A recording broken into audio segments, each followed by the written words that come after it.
కొన్ని రోజులుగా దానం నాగేందర్ రాజీనామా చేస్తారు అంటూ వస్తున్న వార్తలపై మొత్తం మీద స్పందించినట్లుగా తెలుస్తుంది. స్పీకర్ గడ్డం ప్రసాద్ను కలిశారు ఎమ్మెల్యే దానం నాగేందర్. అనర్హత నోటీసుల వివరణ ఇచ్చేందుకు మరింత సమయం కోరారు. ఇప్పటికే ఈ విషయంపై ఏఐసీసీ పెద్దలతో దానం సంప్రదింపులు కూడా జరిపారు. ఎమ్మెల్యేగా రాజీనామా ఇతర అంశాలపై చర్చించినట్లుగా తెలుస్తోంది. రాజీనామా చేస్తే ఖైరతాబాద్ టికెట్ తిరిగి తనకే ఇవ్వాలంటూ దానం అంటున్నారు. అనర్హత వేటు వేసేందుకు అవకాశం ఉంటే రాజీనామా చేస్తానంటూ సన్నిహితులకు చెప్పినట్లుగా సమాచారం అందుతోంది. ఫిరాయింపు ఎమ్మెల్యేల్లో ముందుగా దానం పైనే అనర్హత వేటు పడుతుందా అనే చర్చ కూడా ఇప్పుడు మొదలైనట్లుగా తెలుస్తోంది.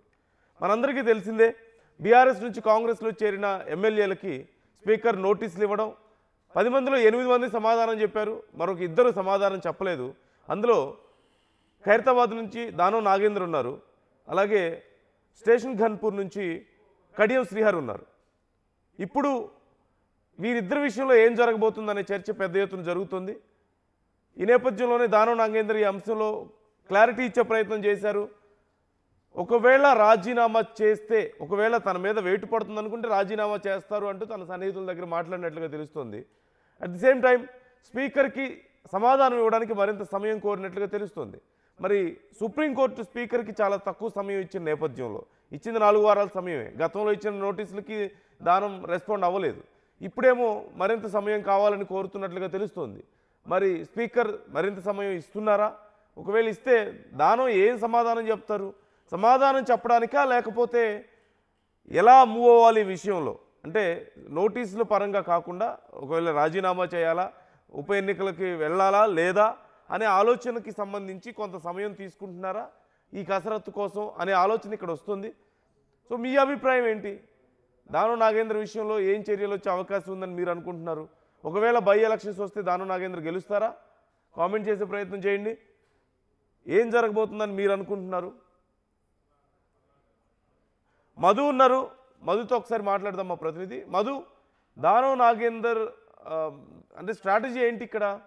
ఇన్ని రోజులు స్పీకర్ నోటీసులకు సమాధానం లేదు, ఇప్పుడేమో సమయం కావాలి సమాధానానికి అడిగినట్లుగా తెలుస్తుంది. ఇప్పుడు ఈ సమయం నిజంగా సమాధానం ఇవ్వడానికా, లేకపోతే ఏం చేయాలి? ఇప్పుడు ఉప ఎన్నికలకు వెళ్ళాలా లేదా, వెళ్తే ఎలాంటి రిజల్ట్ వస్తుంది అనేది మొత్తం క్యాలిక్యులేట్ చేసుకొని ఒక డెసిషన్ తీసుకోవడానికి, ఒకవేళ వేటు వేసే అవకాశం ఉంటే ఖచ్చితంగా రాజీనామా చేస్తారు అంటూ సన్నిహితుల దగ్గర మాట్లాడుతున్నట్లుగా తెలుస్తోంది. కడియం కూడా అదే అంటున్నారు, వస్తే నేనే గెలుస్తాను ఉప ఎన్నికలు వస్తే అని చెప్పి ఆయన కూడా మాట్లాడుతున్నారు. ఈ విషయంలో ఆయన క్లారిటీ ఇవ్వలేదు. సో ఏం జరుగుతుంది అసలు? అంటే కాంగ్రెస్ డిసైడ్ చేసుకోబోతుందా ఏం చేయాలి వీళ్ళ విషయంలో అనేది? యాక్చువల్గా అనర్హత వేటు తప్పించుకోవడానికి దానం నాగేందర్, కడియం శ్రీహరి ఈ రకంగా వ్యవహరిస్తున్నట్టుగా చర్చ జరుగుతూ ఉంది. దానికి రీజన్ ఏంటంటే 4 వారాల గడువు ఇచ్చింది సుప్రీంకోర్టు. ఆల్రెడీ 1 వీక్ అయిపోయింది, ఇంకా కేవలం 3 వారాల గడువు మాత్రమే ఉంది.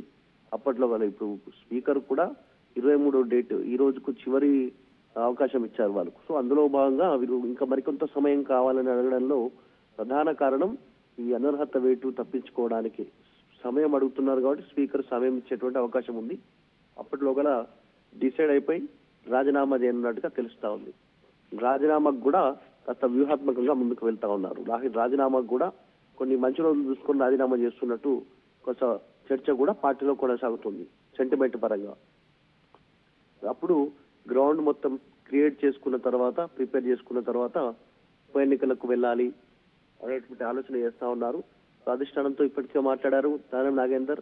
కడియం శ్రీహరి ముఖ్యమంత్రి వారి స్థాయి వారితో ఆల్రెడీ మాట్లాడినట్టుగా చర్చ జరుగుతుంది. సో రాజీనామాకు దాదాపు సిద్ధమైపోయారు ఇద్దరు.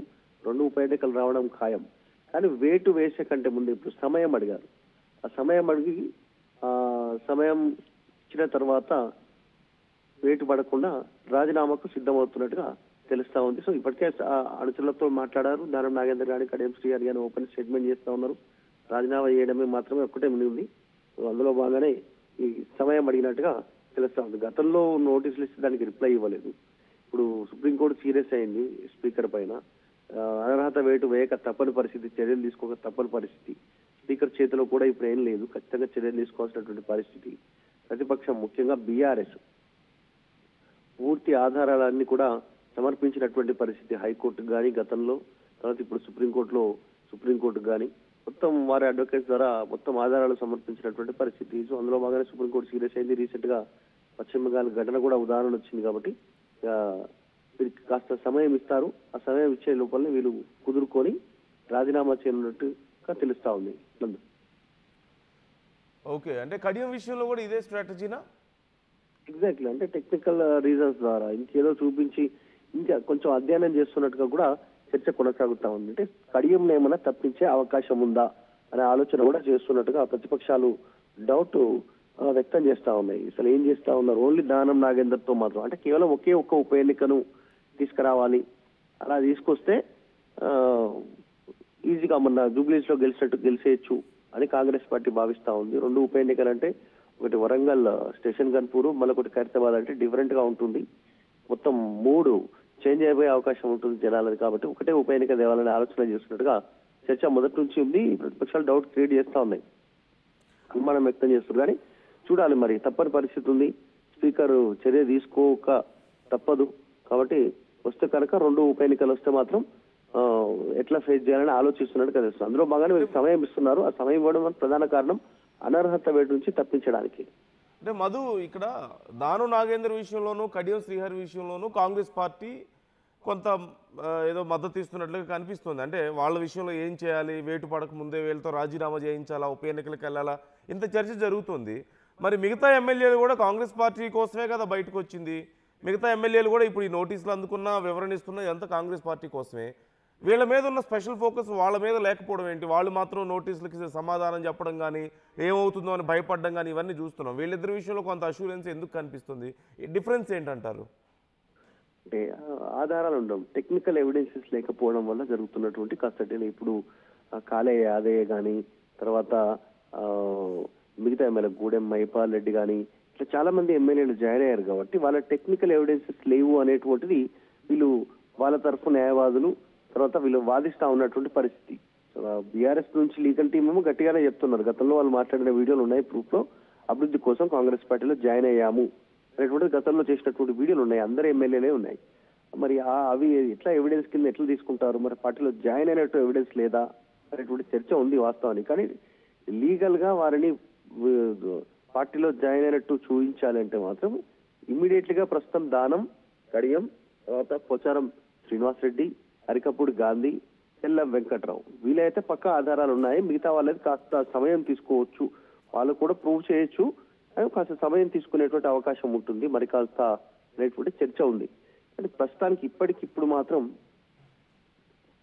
దానం, కడియం పైన వేటు వేసేటువంటి అవకాశం ఉంది. కాబట్టి వారికి కాస్త సమయం ఇచ్చి వివరణ ఇవ్వడానికి, మళ్ళీ నోటీసులకు మరి కాస్త సమయం ఇచ్చి స్పందించడానికి వాళ్ళే రాజీనామా చేసేటువంటి అవకాశం వాళ్ళకి ఇవ్వాలనేటువంటిది ఆలోచిస్తా ఉన్నారు. అందులో భాగంగానే మరి కొంత సమయం ఇచ్చారు అనేటువంటి చర్చ అయితే కొనసాగుతా ఉంది.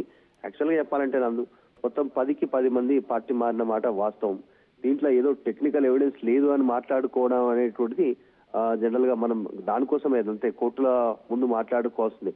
వాళ్ళు పార్టీ మారారు, వాళ్ళు కాంగ్రెస్ పార్టీలో జాయిన్ అయ్యారు, బీఆర్ఎస్ ని విమర్శించారు, వేటు పడితే 10 మంది పైన వేటు పడాలి, అసలు ఉప ఎన్నికలు కూడా అవసరం లేదు, వీరందరి పైన అనర్హత వేటు వేసి శాశ్వతంగా రాజకీయాలకు దూరంగా ఉంచాలి, వీళ్ళు మళ్ళీ ఇంకోసారి పోటీ చేయొద్దు ప్రజాక్షేత్రంలో అనేటువంటి అభిప్రాయం ఆ నియోజకవర్గ ప్రజల్లో, ప్రతిపక్ష పార్టీలో, సోషల్ మీడియాలో వ్యక్తం చేస్తా ఉన్నారు. మనం చెప్పడం కాదు ఇదంతా కూడా. సో ఇట్లాంటి రాజకీయ సిగ్గు లేకుండా చేస్తున్నటువంటి ఇట్లాంటి రాజకీయ నాయకులను శాశ్వతంగా రాజకీయాలకు దూరంగా ఉంచాలి అనేటువంటి కామెంట్స్, అభిప్రాయాన్ని ప్రజలు చెప్తా ఉన్నారు. నిజంగా కూడా మరి కానీ కేవలం టెక్నికల్ ఎవిడెన్సెస్ లేవు అనేటువంటిది మిగతా వాళ్ళని కనుక వదిలేస్తే మాత్రం ఫ్యూచర్ లో మళ్ళీ ఇట్లాంటి ఫిరాయింపులకు పాల్పడేటువంటి అవకాశం ఉంటుంది. అట్లాంటి అవకాశాలు ఇవ్వద్దు అనేటువంటి చర్చ కూడా ఉంది. Okay, right, thank you Madhu, thanks for the details. మొత్తం మీద పార్టీ మారిన ఎమ్మెల్యేల విషయంలో ఏం జరుగుతుందనే ఉత్కంఠ ఓవైపు కొనసాగుతుంటే, దానం, కడియం వీళ్ళిద్దరి విషయంలో మాత్రం మొత్తం పార్టీ సపోర్ట్ క్లియర్ కనిపిస్తుంది. అంటే మొదటి నుంచి స్పీకర్ ఇచ్చినటువంటి నోటీసులకు సమాధానం ఇవ్వకపోవడం, అట్ ది సేమ్ టైం వీళ్ళ పార్టీ మారారు అనే అంశాన్ని ఎక్కడా దాచుకోలేదు, క్లియర్గా బయటికి చెప్తున్నారు, పార్టీ కార్యక్రమాల్లో పాల్గొంటున్నారు. సో ఎక్కడా కూడా దాచుకోవడం కానీ, లేదంటే ఏదో ఎవిడెన్స్ చూపించేద్దాం, లేని ఎవిడెన్స్ ఏదో తీసుకొచ్చి చూపించాలి, దానివల్ల మనం తప్పించుకోవాలి, వీటి నుంచి ఇలాంటి ప్రయత్నాలు ఏమీ చేయలేదు. దానివల్ల తొందరగా వీళ్ళ మీద వేటు పడే అవకాశం కనిపిస్తుంది, అంటే నోటీసులకు సమాధానం లేకపోవడం అనే అంశం వల్ల. సో ఇప్పుడు మరి దానం ఏం చేయబోతున్నారు? కొంత సమయం అడిగారు అంటూ తెలుస్తుంది సమాధానం ఇవ్వడానికి, కానీ ఇది సమాధానం ఇవ్వడం కంటే కూడా అంటే ఏదో ఒక ప్రూఫ్ నేను పార్టీ మారలేదు అని చూపించేదానికంటే కూడా ఒకవేళ వేటు పడే అవకాశం ఉంటే రిజైన్ చేసి ఉప ఎన్నికలకు వెళ్ళాలి అనే ఆలోచన ఈ కసరత్తు కోసం తీసుకున్నారు ఈ గ్యాప్ అంటూ తెలుస్తుంది. అలాగే కడియం శ్రీహరి విషయంలో ఇదే చర్చ జరుగుతుంది. మరి వీళ్ళిద్దరి విషయంలో ఏం జరగబోతోంది, మరి దానం ముఖ్యంగా ఇప్పుడు ఏం చేయబోతున్నారు, ఈ అంశంపైనే చర్చ జరుగుతుంది. మీ అభిప్రాయాలు కూడా కామెంట్ చేయండి. అసలైన తొలి వెలుగు. ఫాలో వాట్సాప్ @తొలి వెలుగు official.